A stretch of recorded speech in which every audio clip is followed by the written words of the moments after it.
Hi, I'm Jim Hugh, and I'm going to talk to you today about treatment options if first-line radiation therapy has not worked.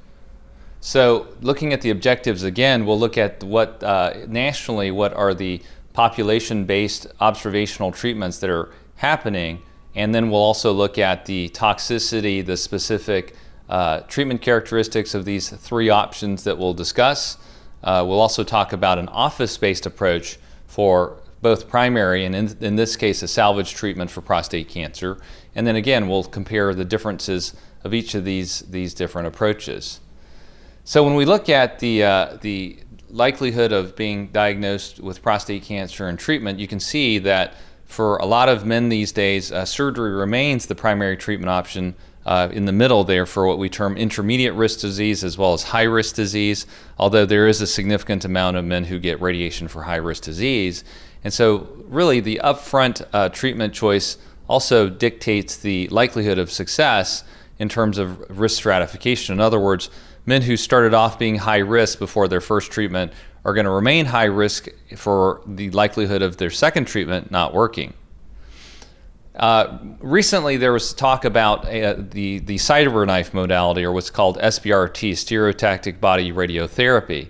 And this was published in the New York Times just a few months ago, and it talked about decreasing the number of radiation treatments down from 5 over a 2-week course as compared to traditional treatments which may last daily for 5 days a week up to 7 or 8 weeks. And so just mentioned that there's unproven benefits, yet it's very attractive in terms of the lack of inconvenience or the less inconvenience for a lot of these men.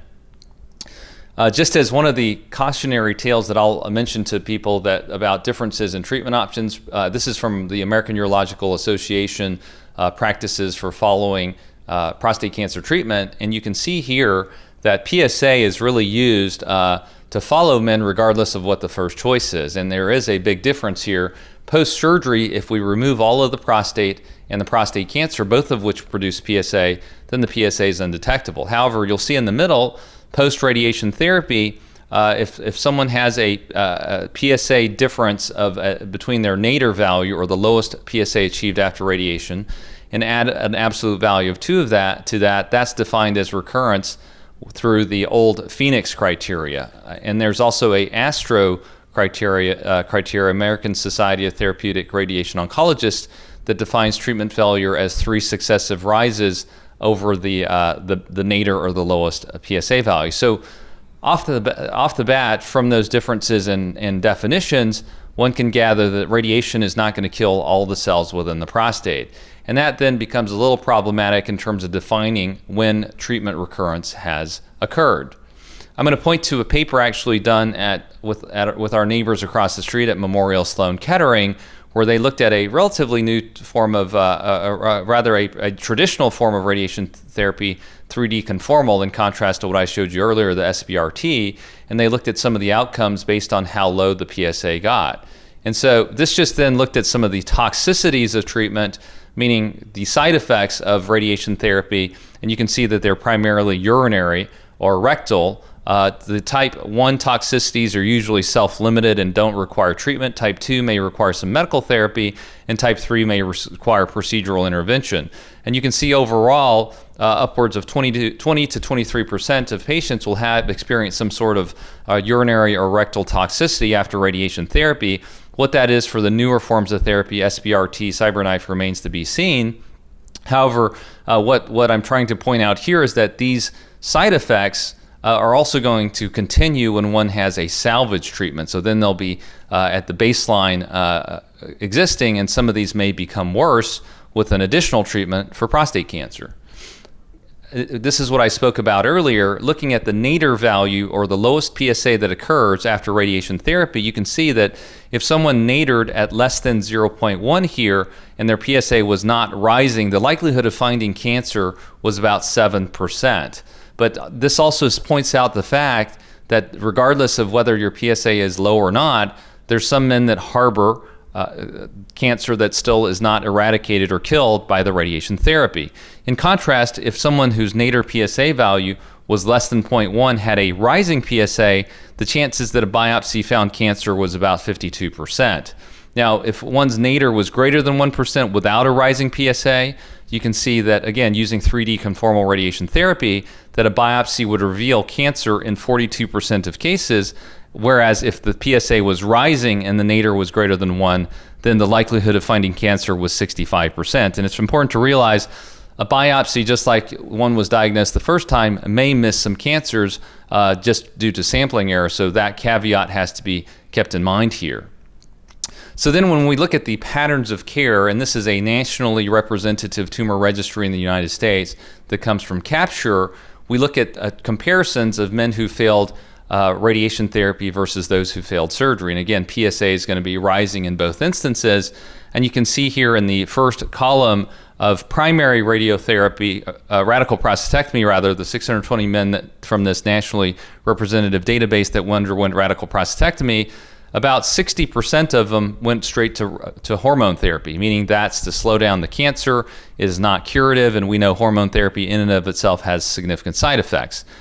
The other 40% roughly underwent radiation therapy, external beam radiation therapy. About half, 0.5%, underwent cryotherapy, or they tried to freeze the area where the prostate was. Now, conversely, when you look at radiation therapy first, or primary radiation therapy, you can see that 93% went straight to androgen deprivation therapy, a non-curative treatment where you're getting basically chemical castration and then looking at the PSA response. Now, of the roughly 6 to 7% that sought additional curative salvage treatment, you can see that 2% underwent additional external beam radiation therapy or additional radiation therapies in the form of cryotherapy, 0.2%. And again, there you saw the toxicities of primary treatment. You're going back and you're radiating that area and risks further damage to an area that's already achieved a pretty high dosage of radiation therapy. You can see that 3% of these men that failed primary radiation therapy went on to cryotherapy, and only 0.9 or close to 1% how to salvage radical prostatectomy. And that's primarily because, as we'll see, compared to surgery up front, these are more difficult operations. The positive margin rates are higher. The risks of incontinence are higher as well. Although I have to say, with the robotic compared to the traditional open approach, the risk of complications have been relatively low, at least in my hands. And so here's a overall table that I'll come back to later about the different treatments available for those men who've failed primary radiation therapy. Now, I didn't talk yet about high-intensity focused ultrasound, or HIFU, because in this country that was approved for prostate ablation in late 2015, and only just recently did CMS, or the Center for Medicare and Medicaid Services, cover some of the costs in a outpatient surgery center. So you can see that of these three treatment modalities, cryotherapy is where we use ice to freeze the prostate. HIFU, high-intensity focused ultrasound, is ultrasound waves that are using heat to thermally kill the prostate. And then radical prostatectomy is, of course, removal. So going through these rows, cryotherapy, it can be an office-based procedure. It can also be done under general anesthesia, but it has the convenience of a patient walking in, and really approximately 45 minutes later, they're going to walk out without the need to check in to put in an IV and so forth. So there's certainly some advantages to patients in terms of the recovery in that respect. For those cryotherapy patients, then the anesthesia is going to be local. We numb up the nerves surrounding prostate just like a biopsy, as well as the skin over the perineum, or the skin between the scrotum and the rectum, where the cryotherapy probes are going to go. In contrast, for high-intensity focused ultrasound and for surgery, both of these require general anesthesia. The HIFU, as you'll see, a probe is placed into the rectum. It has to be under general anesthesia because if patients move around, that's going to change the delivery of the ultrasound to the prostate and could compromise and or affect surrounding tissue to cause damage. Hospital stay, again, with cryotherapy and high-intensity focused ultrasound, they're generally either office or outpatient procedures. Outpatient for the HIFU. Radical prostatectomy is going to require an overnight stay. And you can see from the incisions, the cryotherapy in general, after failed radiation therapy, the prostate's going to shrink down to a pretty small size, about 20 to 30 grams.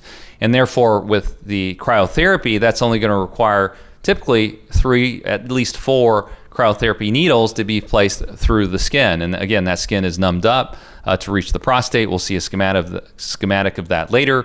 with high-intensity focused ultrasound, there are no incisions. And then finally, with radical prostatectomy, there are incisions over the abdominal wall. 6 of these are done so that the robotic-assisted laparoscopic instruments and the assistant surgeon laparoscopic instruments can go in to help surgically remove the prostate. The transfusion risk with cryotherapy is extremely rare. Here I've put it at 1 out of 10,000. Really, there's no risk of transfusion with high-intensity focused ultrasound, and with radical prostatectomy, it's also extremely uncommon. With cryotherapy and high-intensity focused ultrasound, really you're to refrain from exercise or strenuous activity really for about 24 hours, whereas for radical prostatectomy, due to those small incisions, you're going to be out from doing strenuous activity for about a month while those heal completely. In terms of the catheter duration, because we're treating the entire prostate in most instances for all of these procedures, one's going to require catheter duration for at least 1 week. The incontinence risk of HIFU and cryotherapy is very low. That would be only if there was damage through cold or heat of the external urinary sphincter. I should mention that with cryotherapy, we have the ability to monitor that real time by watching the edge of the ice ball, as well as placing thermocouplers or needles that measure the temperature to try to avoid injury to vital structures such as the sphincter or the neurovascular bundles. With radical prostatectomy, again, in the salvage setting, the risk of incontinence is going to be higher than in the primary setting where it's much lower. Of advantages and unique to radical prostatectomy compared to these modalities, there would be a lymph node dissection performed at the same time to make sure that there was no metastatic disease. Usually, again, lymph nodes are not treated with primary radiation therapy or with the primary high-intensity focused ultrasound, so that is a benefit of the surgical approach. And we do have final pathology. The ablative nature of the treatments of cryotherapy as well as high-intensity focused ultrasound, you're killing tissue and leaving it there. And of course, PSA then, there's the definition of success is an undetectable PSA with surgery because we're removing the prostate and if curative, all the prostate cancer. Whereas even with the cold and the heat, there may be some parts of the prostate that aren't completely treated and therefore continue to produce a low level of PSA. In terms of, again, looking at SEER Medicare data, which is a national registry, tumor registry linked to a Medicare database, we can get some practice patterns of what's happened, at least in the past, comparing cryotherapy to radical prostatectomy. And we can see that in this study, really over a relatively long period of time from 1992 to 2009, in men aged over 65 years old, it was still relatively uncommon, unfortunately, for people who failed upfront radiation therapy to get a second chance at cure with either cryotherapy or salvage radical prostatectomy. And again, similar to that, what I showed you from CAPTURE, that nationally representative prostate cancer registry, you can see here that only 0.4% or less than 1% of radiation failures got any second chance at a cure. Again, the remainder of these presumably went on to just hormone therapy to slow down the cancer without a curative intent.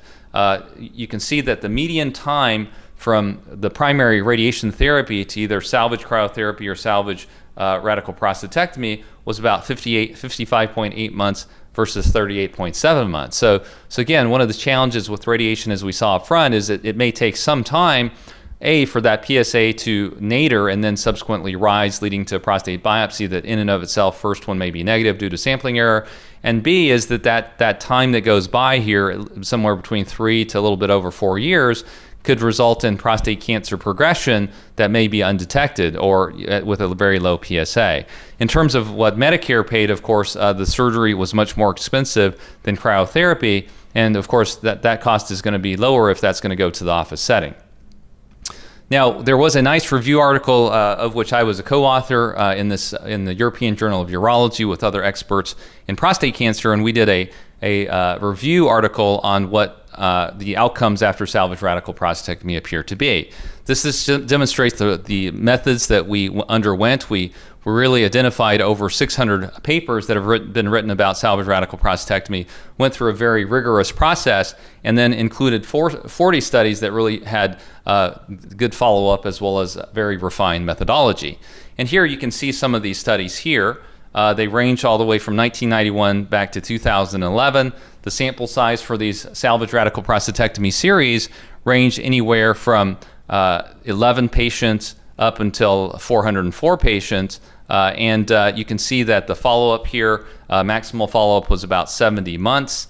And then importantly, when the prostate was removed from a pathology standpoint, you can see that in most of these series, the cancer was not organ confined, meaning that only in 30% of them, or about a third to half of them, did cancer remain confined to the prostate. In others, it already spread into the seminal vesicles or outside the prostate into the soft tissue, which carries a worse prognosis in terms of cancer recurrence.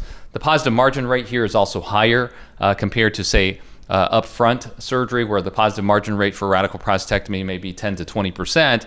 Here, it's anywhere ranging from 13% as a low all the way up to 70%. Also, lymph node dissections I mentioned earlier were done in some of these series, and the likelihood of a positive lymph node ranged from 5%, 0% in one series, to as high as, you can see, 28%. And the likelihood of being free of cancer as measured by an undetectable PSA ranged anywhere from a high of 75% down to a low of 30%. And so again, there's probably some variation in patient selection as well as how the surgery was conducted that leads to this wide difference. Your cancer-specific survival there ranged anywhere from 70% up to 95%. Of course, it also depends on the length of follow-up of these various studies. Here again, we have some differences in how these surgeries were performed. I mentioned of recent, now almost all the radical prostatectomies for primary disease are done with a robot, and I think that continues now for salvage radical prostatectomy. But for a lot of these series, this was done by open, and I think that also reflects the high rates of rectal injury, up to as high as 19%. In some of these open series, and then you can see that the stricture rates were as high as 40%, or scar tissue forming at the anastomosis. In comparison, in my hands, at least for salvage radical prostatectomy, where I've done over 13 of these, we haven't had a stricture associated with this, nor have we had a rectal injury.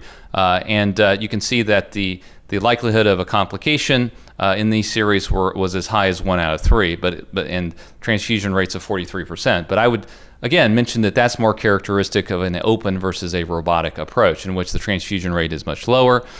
Now, switching gears, talking about high-intensity focused ultrasound, this just gives you a schematic of how this is performed. The patient is asleep in a position that's typical of having the biopsy done. A transrectal ultrasound probe that also has the treating ultrasound, the HIFU on it, is then inserted, and the treating physician then sits at a monitor there to enter in keystrokes of the treatment area and also to monitor the treatment.